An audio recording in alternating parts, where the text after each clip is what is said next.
রাজনীতি, আমি তো আগেও সেদিন বলেছি যে আমি সমাজ সেবা করবার জন্য রাজনীতিতে এসেছি। তা নাহলে এই ধরনের ডার্টি পলিটিক্স দেখলে আমি অনেক দিন আগে রাজনীতি থেকে বিদায় নিতাম। আমি এই রাজনীতি পছন্দ করি না। কুৎসা, অসত্য, অকথ্য ভাষায় কথা বলা, মানুষকে মিনিমাম রেসপেক্ট না দেয়া, আরেক ধরনের ব্ল্যাকমেলিং পলিটিক্স শুরু হয়েছে। ইন দ্য নেম অফ পিলপাল পোল কী সব যেন হয়, যে এত টাকা দাও তা নাহলে তোমার বিরুদ্ধে পোল খুলবো। পোল খুলবো ভাষাটাই আমার জানা নেই। সব কয়লার টাকা নাকি কালীঘাটে যাচ্ছে। কার কাছে? মা কালীর কাছে যাচ্ছে? নামটা বলুন না একটু। কার কাছে যাচ্ছে? কয়লা কার আন্ডারে? হোম মিনিস্টারের আন্ডারে। গরু কার আন্ডারে? হোম মিনিস্টারের আন্ডারে। দায়িত্ব কাদের? আমাদের যতটুকু হেল্প করতে বলা হয় আমরা করতে পারি। উত্তরপ্রদেশ হয়ে আসছে, রাজস্থান হয়ে আসছে, কখনো আসাম হয়ে আসছে, কখনো মধ্যপ্রদেশ হয়ে আসছে, কখনো বিহার হয়ে আসছে, কখনো দিল্লি হয়ে আসছে। আমি তো একসময় বন্ধ করে দিয়েছিলাম। এমনকি কোভিডের সময় পর্যন্ত আমাদের বলা হয়েছিল কোনো গাড়ি আটকানো যাবে না। যান না, গিয়ে খোঁজ নিন না এতদিন যারা কাজ করে এসছেন তাদের ইতিহাসটা। আমরা তো 11 বছর ক্ষমতায় এসেছি, তার আগে কি হয়েছে? এখন তো এসব অনেক কমে গেছে। খোঁজ নিন ভালো করে। আর গরু কয়লা স্বরাষ্ট্রমন্ত্রীর দায়িত্ব, আমাদের দায়িত্ব নয়। যত ময়লা কাঁধ থেকে ঝেড়ে ফেলে মাঝে মাঝেই একটা করে পোলমা দেখাবো, ওয়ান ক্যান ফুল, মানে একজন সব মানুষকে কিছুদিনের জন্য বোকা বানাতে পারে, কিন্তু one cannot fool all for all the times. সারাক্ষণের জন্য বোকা বানাতে পারে না। আর এর বড় হাতিয়ার হচ্ছেন আপনারা।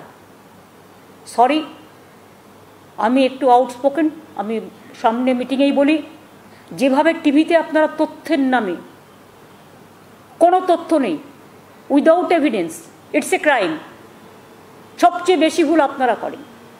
অসত্য বলেন, অকথ্য বলেন, কুকথা বলেন, কয়েকটা লোককে ডেকে এনে তাদের মান্থলি টাকা দিয়ে, এবং তারা যেদিন যেদিন যায় তারা টাকা পায়। আমি দায়িত্ব নিয়ে বলছি, আমি জানি তাদের টাকা দিয়ে নিয়ে আসা হয় বেশিরভাগকেই ওই মিটিংয়ে আপনাদের মন্তব্যগুলোকে সাপোর্ট করবে বলে।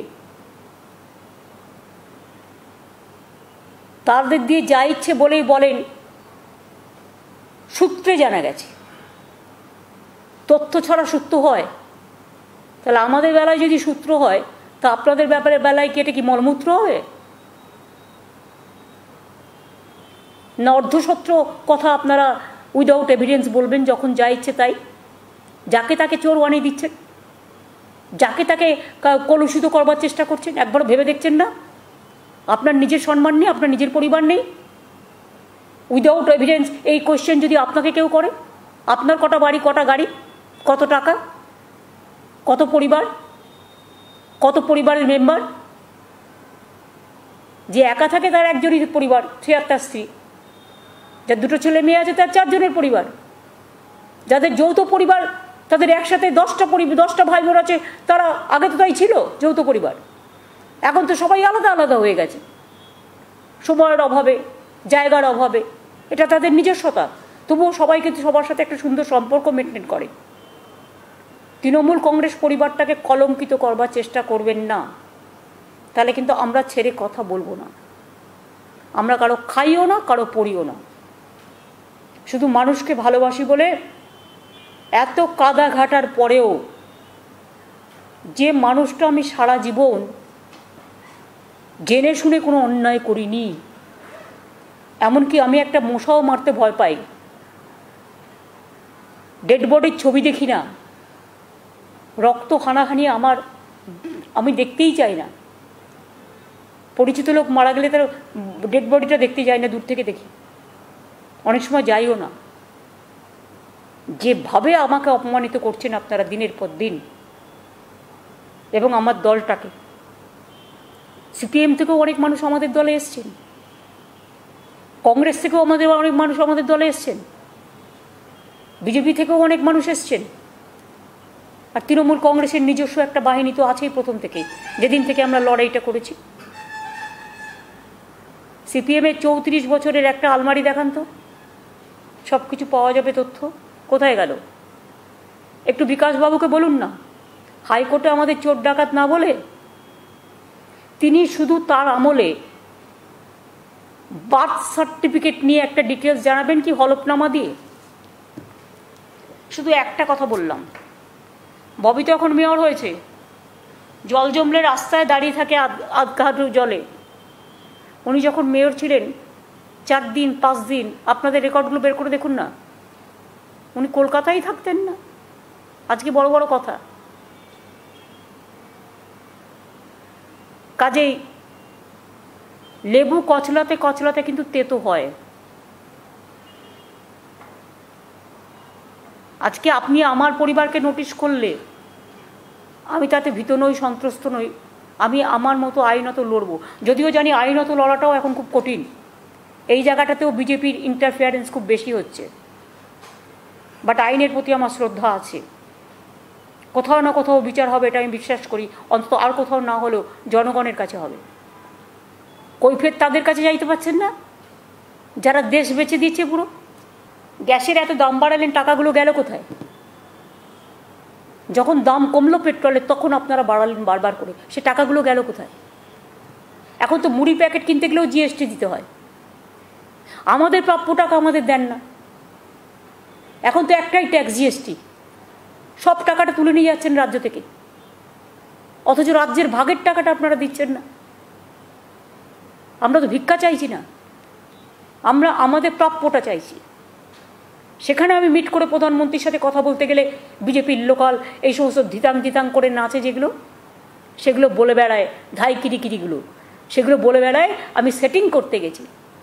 আমি শুধু বলি, আমি সেটিং করলে না, আমাকে সেটিং করার জন্য অনেকে বসে থাকে। আমি সেটিং করি না, কারণ হচ্ছে আমি এ কাজে ফিটই নই। আমি নিজেকে যেখানে ফিট করতে পারি না, আমি সেখানে কি করে সেটিং করব?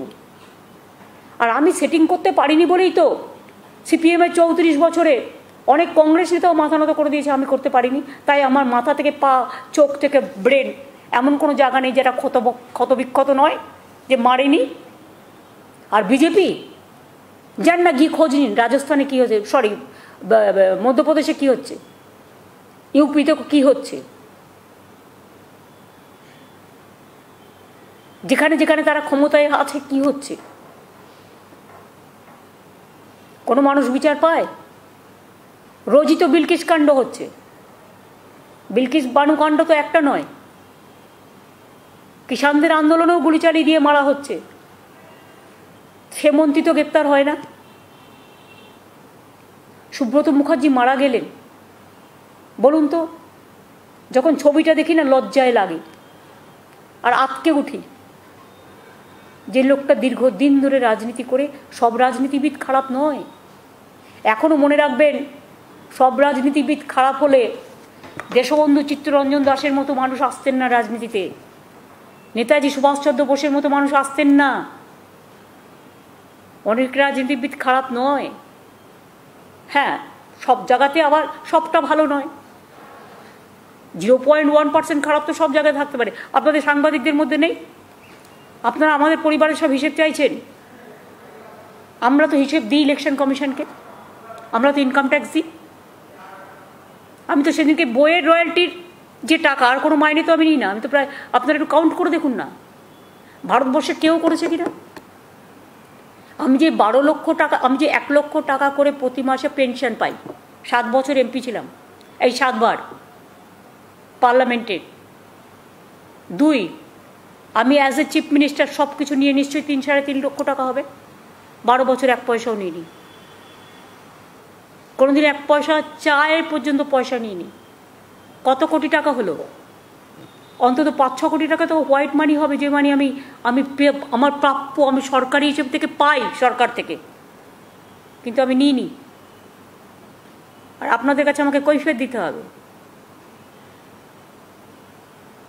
যে আমার রংটা কালো না, আমার রংটা আলো।